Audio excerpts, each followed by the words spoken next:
Conságrate a Dios cada mañana. Haz de esto tu primer trabajo. Por la mañana, oh Señor, elevo a ti mi voz. A tu buen nombre doy loor, con gratitud mi Dios. Buenos días, Señor Jesús. Estamos terminando una semana más de programación. Agradecemos su sintonía durante estos 5 días y esperamos contar con ustedes la próxima semana. Si aún no nos ha pedido el librito Los 10 Mandamientos, le invitamos a que lo haga. Lo estamos ofreciendo al que nos envíe una donación de $15 o más. Sus donativos nos ayudan a permanecer en el aire. Además, estoy seguro que gozará la lectura de este libro. Bien, nuevamente estaremos escuchando un oportuno devocional en labios del pastor Daniel Loredo. Pongamos atención a su mensaje.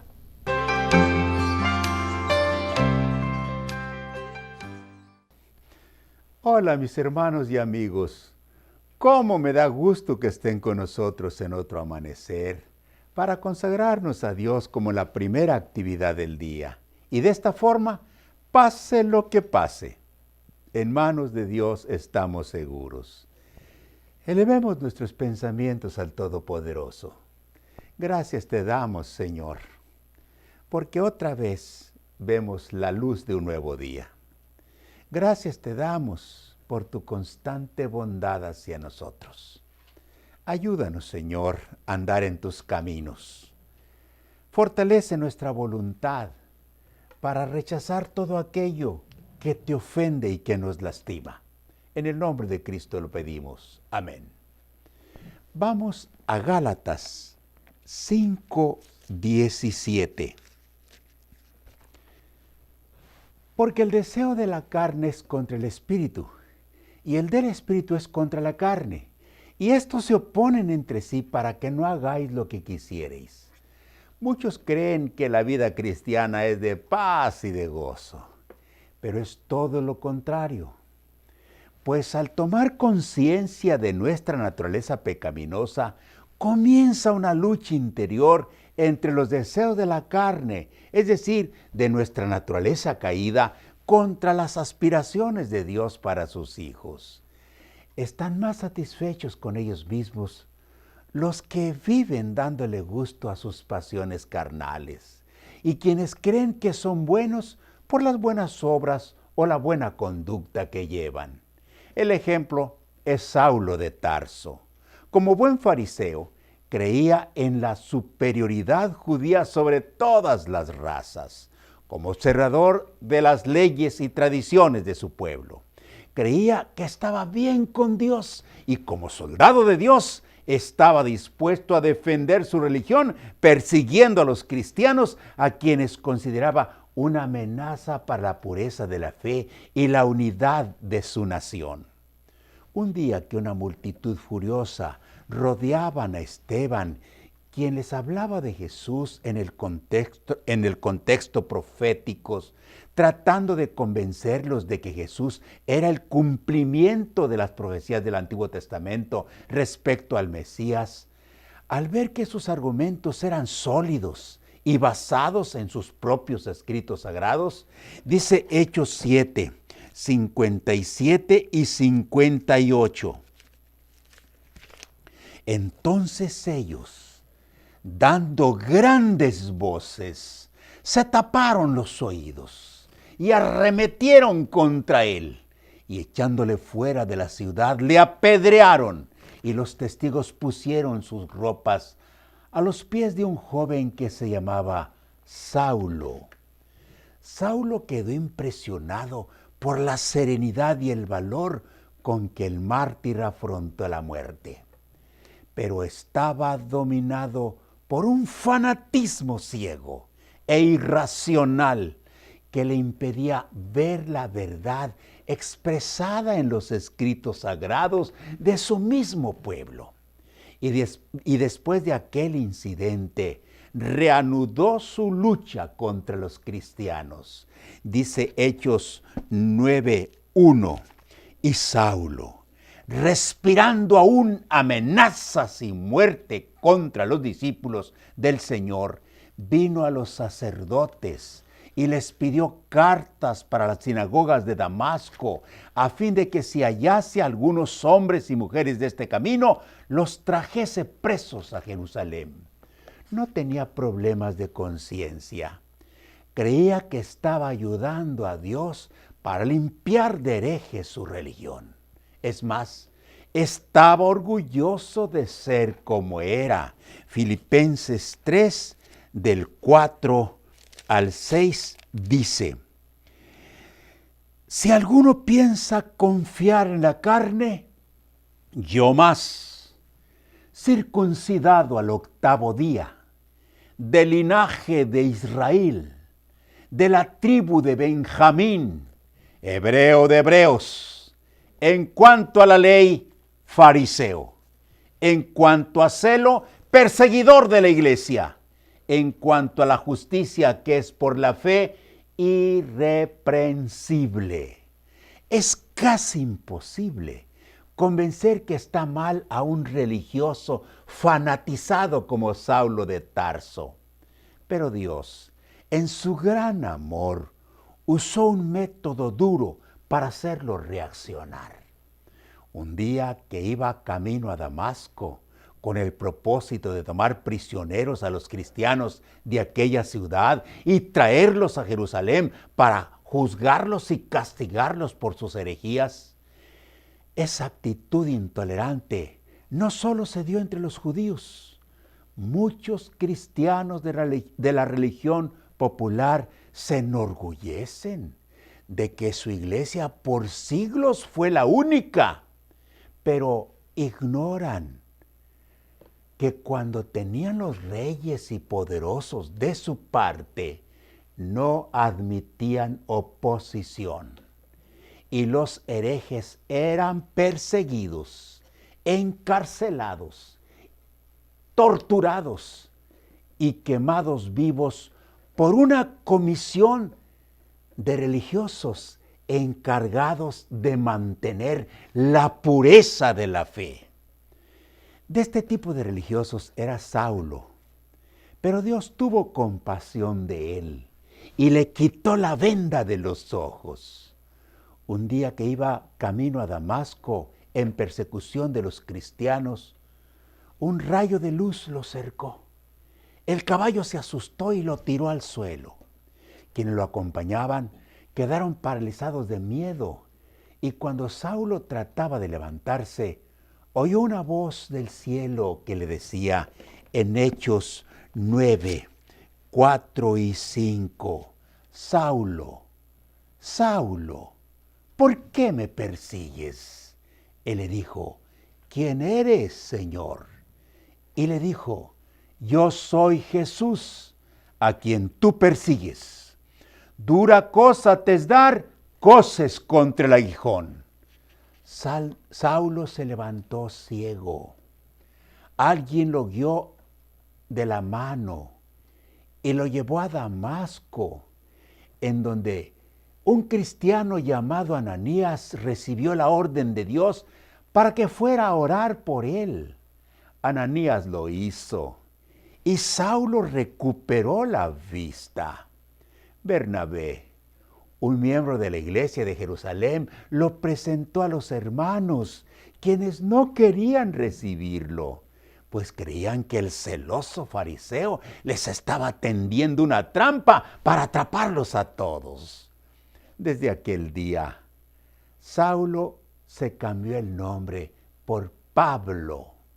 Dejó de creerse mucho. Tomó conciencia de su condición pecaminosa y aceptó que tenía una lucha interior entre el bien y el mal, que él llama entre el espíritu y la carne.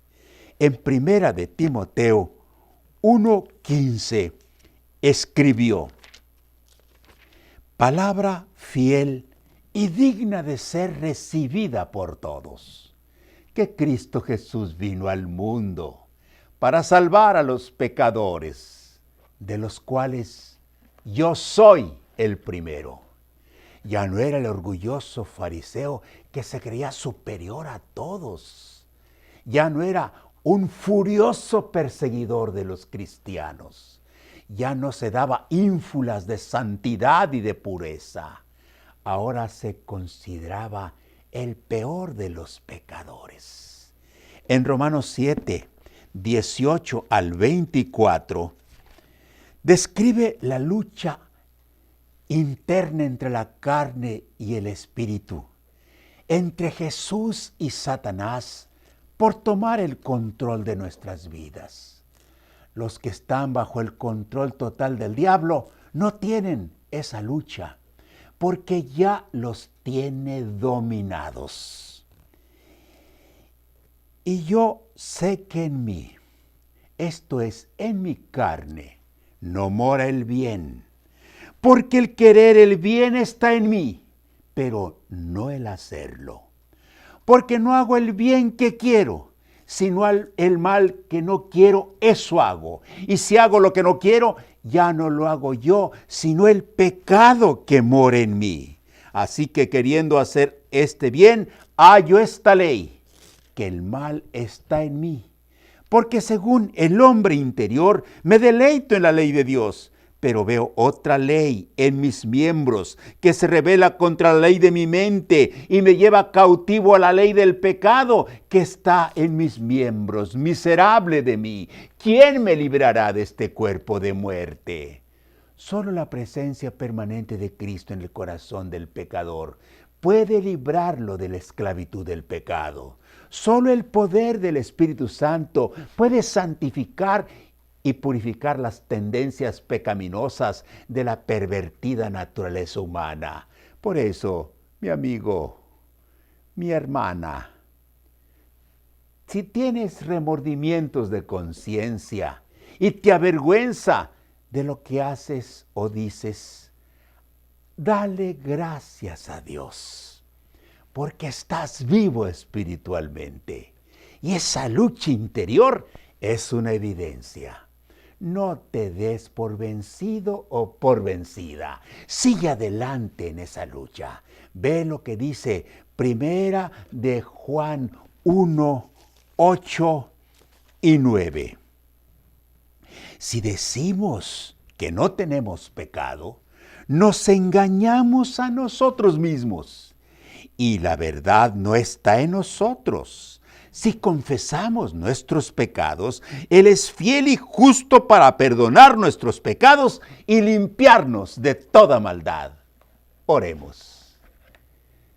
Gracias te damos, Señor, porque podemos ser triunfantes en Cristo. Gracias porque esa lucha interna que se lleva dentro de nosotros finalmente será una victoria rotunda cuando Cristo tome posesión plena de nuestras vidas y, Señor, nos dé la victoria sobre nuestras tendencias pecaminosas. Te suplicamos que sigas trabajando en nosotros. En el nombre de Cristo Jesús. Amén.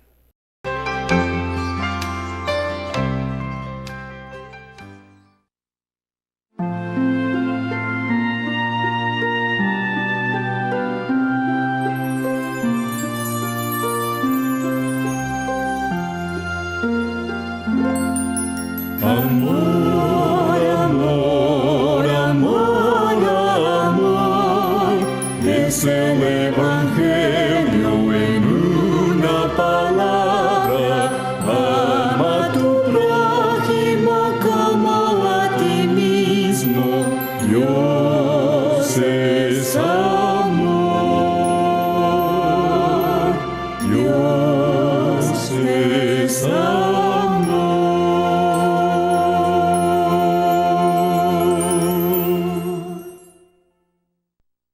Hola amigos, nuevamente aquí con mucho gusto de poderme comunicar con ustedes nuevamente en esta serie que estamos tratando sobre la importancia de las semillas en nuestra dieta. Les hemos hablado ya del amaranto, del sésamo o ajonjolí, de la linaza, la chía En esta mañana o en este momento les vamos a hablar de las semillas de calabaza. Tiene unos componentes activos muy interesantes como son los aminoácidos, la alanina, arginina, cucurbitina, cistina, glicina, histidina, isoleucina, lisina en sus frutos y semillas. Tiene ácidos, el linoleico, aspartico, oleico y palmítico en sus flores, frutos y semillas. El salicílico en las semillas. Además tiene vitaminas tan interesantes como la vitamina A y la B, niacina y tiamina en sus flores, frutos y semillas. Grasas como lecitina sobre todo en sus semillas. Además tiene fibras en los frutos y semillas. Tiene minerales muy interesantes como el calcio, cobalto, boro, magnesio, zinc, potasio, hierro en sus frutos. Azúcares, por ejemplo, tiene sacarosa. Como propiedades medicinales por uso interno, vermífugas y tenífugas, es muy interesante, por ejemplo, para eliminar las lombrices intestinales y durante mucho tiempo para eliminar la tenia. Aquí influye el aminoácido cucurbitina. En el primer caso, por ejemplo, pueden comerse las semillas sin cáscara a voluntad. Para expulsar la tenia sería recomendable machacar o moler 50 gramos de semillas frescas, mezclarlas con azúcar o miel y con agua y comer esa mezcla como única comida del día repartida en 3 porciones, correspondientes al desayuno, la merienda y la cena. Después de unas horas de reposo, se deben controlar las deposiciones para ver si se ha expulsado este parásito. En caso de no haberlo hecho, entonces se recomienda repetir el tratamiento otro día. Por otra parte, la ingestión de semillas, por su contenido en ácido salicílico, ayuda a prevenir la aparición de enfermedades reumáticas. Entonces es muy interesante que podamos utilizar esta semilla. Como laxante, por ejemplo, favorece el tránsito intestinal con la ventaja de que no es irritante para el aparato digestivo. Entonces podemos verla, esta semilla, que además de alimento nos ayuda en muchos problemas. Por ejemplo, también es antiprostática, mucha atención a los hombres. Es muy útil para tratamiento de la hipertrofia prostática benigna, al poseer un componente denominado cucurbitacina que influye en la dihidrotestosterona, evitando que ésta produzca el aumento de la próstata. Al mismo tiempo, al tratarse de una planta con propiedades diuréticas, permite vaciar la vejiga urinaria, paliando los efectos desagradables de esta patología. Entonces, comer semillas de calabaza, secas o frescas, sin la cáscara. También se puede hacer un jarabe de semillas de calabaza y miel, que se obtiene mezclando semillas de calabaza molidas, sin cáscara, con piel en la misma proporción. Comer una cucharada en ayunas cada mañana. Como uso externo, como emoliente, para eliminar las asperezas de la piel, podemos utilizar estas semillas para los granos, manchas, pecas. Se aplica una mascarilla nocturna realizada con pulpa de calabaza. Y fíjense que también las semillas de calabaza son muy útiles para las quemaduras. Anteriormente, sobre una quemadura, favorece la cicatrización de la misma. Tenemos otros usos, que nos encontramos con un alimento que posee un gran valor diurético por su alto contenido en fibras y su escaso poder calorífico, sobre todo si las comemos crudas, es decir, ni fritas ni con sal, sino crudas, naturales. Entonces no tiene muchas calorías, siendo muy aconsejable su uso en casos de obesidad y estreñimiento. Y es muy rica en vitamina A y también en vitamina C. Es muy rica asimismo en aminoácidos, cuya contribución a la salud puede ser la siguiente. La presencia de la alanina contribuye a la síntesis de las proteínas. La arginina interviene en el crecimiento de los músculos y en la reparación de las heridas. El ácido aspartico es muy útil en la eliminación del amoníaco.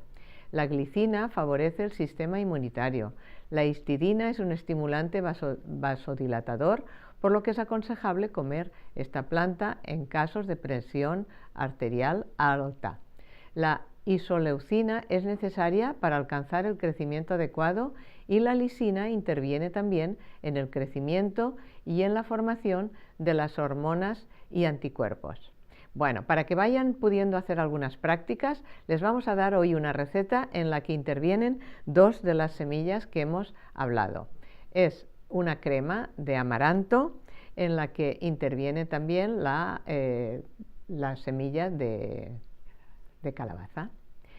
Necesitamos medio litro de caldo de verduras, medio litro de leche, 200 gramos de hojas de espinaca, un trozo de cebolla, 2 cucharadas de harina de amaranto, un tomate rojo, 2 dientes de ajo, sal a gusto, el aceite necesario y 100 gramos de semillas de calabaza. La preparación sería la siguiente. Se cuecen las hojas de espinaca de 7 a 10 minutos, se sofríe la cebolla hasta que esté transparente, se retira y en el mismo aceite se dora la harina de amaranto y las semillas de calabaza. Agregue un poco de leche, removiendo constantemente para que no se formen grumos, añada el caldo y deje hervir. Muela las hojas de espinaca y se muele también el tomate, los dientes de ajo y la cebolla sofrita y se vierte sobre la crema, sazonándolo con sal al gusto. Las semillas de calabaza, si prefieren que estén molidas, que no encontrarlas en esa crema, pues las pueden moler también y lo ponen todo molidito. Muy bien, espero que les sea útil esa receta y ahora les vamos a hablar del coco. Es un alimento rico en fibra y potasio, así como en cobre, zinc, hierro, ácido fólico y fósforo. También se encuentran en el coco la vitamina E y vitaminas del grupo B. Por ser rico en sales minerales y azúcares, es un alimento energético. Su aceite es la grasa vegetal con un índice más alto de ácidos grasos saturados, es decir, tampoco hay que abusar. Su carne seca y molida sirve para fabricar jabones y cosméticos y de ella se extrae aceite de gran valor comercial. La pulpa es la parte donde se encuentran la mayoría de los minerales y vitaminas que contiene. Asimismo, es la parte más rica en grasas y proteínas, por lo tanto, con alto contenido calórico. Por otra parte, el jugo o leche de coco, tan utilizada y tan rica, casi no contiene grasas, un detalle que es bueno tenerlo en cuenta, y es muy bajo en calorías, menos de 20 en 100 gramos, es decir, tienen menos de 20 calorías en 100 gramos del producto de la leche. Además, contiene el doble de calcio. El coco puede abrirse partiéndolo con un martillo o perforándolo por ambas extremidades, dejando fluir el agua que contiene, que es muy rica, y metiéndolo después al horno para que se resquebraje. Como propiedades, podemos decir además que es un alimento apropiado en la diabetes y la obesidad. Además puede utilizarse para combatir las lombrices y otros parásitos intestinales. Para ello hay que comer una cucharada de coco rallado fresco en el desayuno todos los días hasta que se finaliza la cura. Es excelente para desarrollar el tórax, para los nervios, el cerebro y los pulmones. Algunas de otras propiedades del coco son las siguientes. Actúa como diurético y laxante. Estimula además varios procesos del aparato digestivo. Ayuda a eliminar el exceso de alcohol del organismo. Aumenta las plaquetas y ayuda a combatir el dengue. Hay lugares donde es habitual este mosquito, entonces ayuda. Hay muchas recetas que utilizan el coco como ingrediente, ya sea la pulpa rallada o la leche. Una buena forma de incorporarlo a nuestra dieta es mezclarlo con cereales, con leche en el desayuno. Incluso algunos mueslis de cereales ya lo traen incorporado. También es posible conseguir bebidas a base de agua de coco, muy refrescantes e hidratantes. Pues les recomendamos que sigan en contacto con nosotros para seguir aprendiendo cosas interesantes. Muchas gracias. Gracias amigos por su atención a este programa. En pantalla aparecen los capítulos de la Biblia para la lectura de hoy. Felicito a los que siguen el plan de terminar de leer la Biblia en un año. Espero que pasen un feliz fin de semana y no se olviden de congregarse para adorar a Dios. Les invito para que nos acompañen la próxima semana al iniciar nuestro día con el programa Buenos Días, Señor Jesús. Que Dios les bendiga.